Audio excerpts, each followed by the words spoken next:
Q collapsed weakly to the ground as blood poured from her body like a stream, staining her from head to toe in bright red. She saw herself lying in a pool of blood before suddenly losing consciousness. A short while later, her family discovered that she was suffering from severe hemorrhaging and rushed her to the hospital. The stretcher was wheeled into the emergency room, where doctors immediately began treatment and administered intravenous fluids. Gradually, Q regained consciousness, but she still felt an unusual pressure and discomfort. She clutched her chest as though someone was squeezing it tightly, while both her arms and legs cramped uncontrollably. Seeing that her condition remained unstable, the doctors performed an ultrasound and discovered a fairly large tumor. Surgery was carried out immediately. Q had given birth only 3 months earlier and had already suffered severe bleeding. Combined with the operation, her blood supply was nearly depleted, and her life hung by a thread. The hospital had to mobilize numerous units of blood for transfusion, ultimately saving her from a near-fatal situation.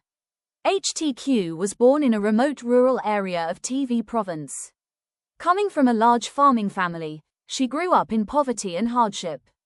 As an adult, like many others, she married TVT and together they had 4 children, 3 daughters and 1 son.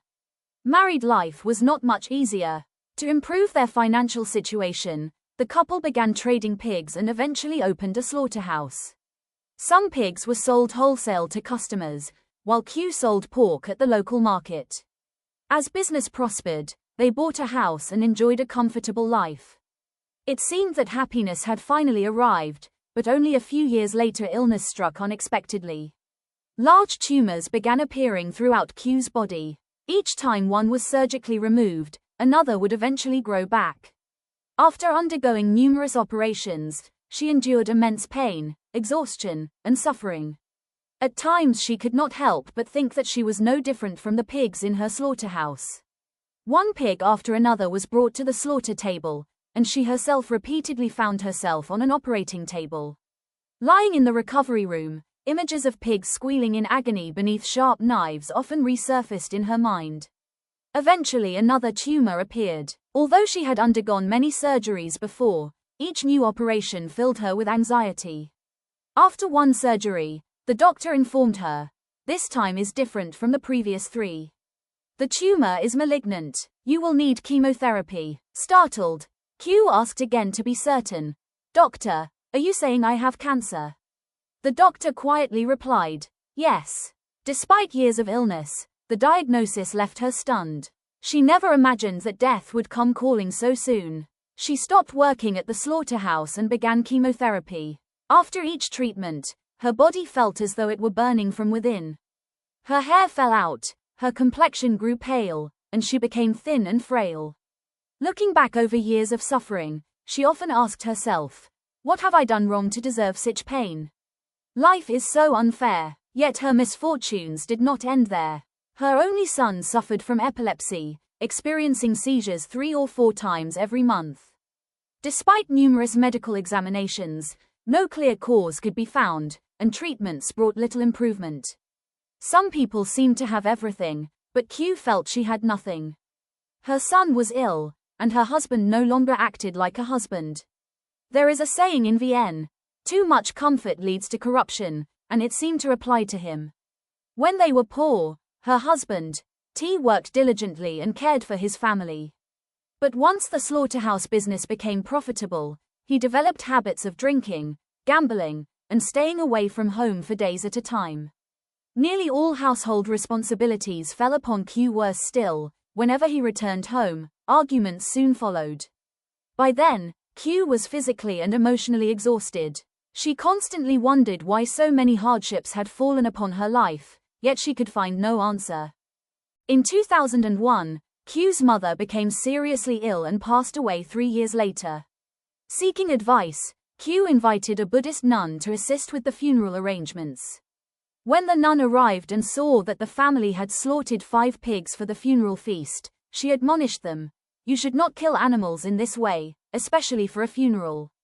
By doing so, your mother may be reborn as a pig, and those who commit the killing will also suffer karmic consequences." The nun's words unsettled Q. She replied, "Venerable nun, my mother has passed away. I thought slaughtering 5 pigs for her funeral was a final act of filial devotion. The nun responded firmly, good causes bring good results, harmful causes bring harmful results.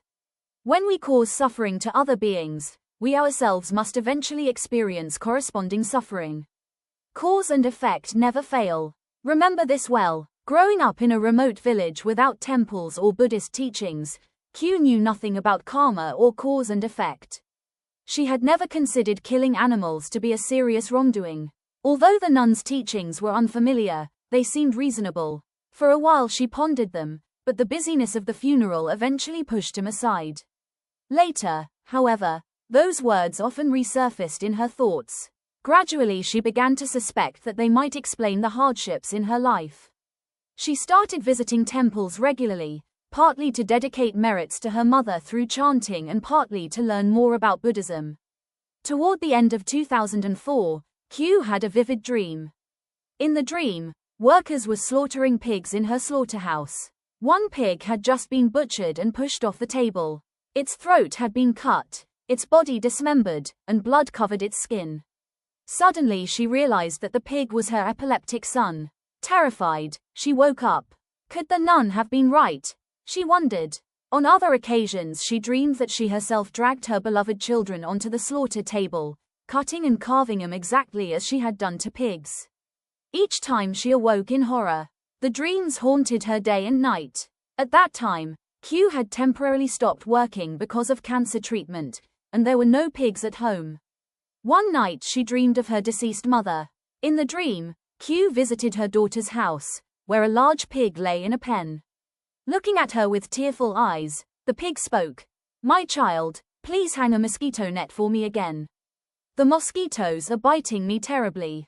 Q was shocked. The pig's voice sounded exactly like her mother's. "Mother, what is happening?" she asked. "I have become a pig," the pig replied. When she awoke, she could scarcely believe the dream. Nevertheless, despite her poor health, she decided to visit her daughter. Upon arriving, she discovered that her daughter really did have a large pig that looked exactly like the one from her dream. As she stroked the animal, she remembered the nun's warning and burst into tears.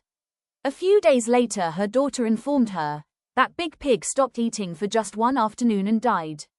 Hearing the news, Q wept. She cried not only because she believed the pig had been her mother's rebirth, but also because she deeply regretted her years of slaughtering animals and the suffering she had caused countless pigs. From that moment, she no longer doubted the nun's teachings. She became convinced that karma and cause and effect were real. There was nothing unfair about her suffering. It was the natural result of past actions, and further consequences could extend into future lives. Filled with fear and remorse, Q resolved to abandon the butcher's trade permanently.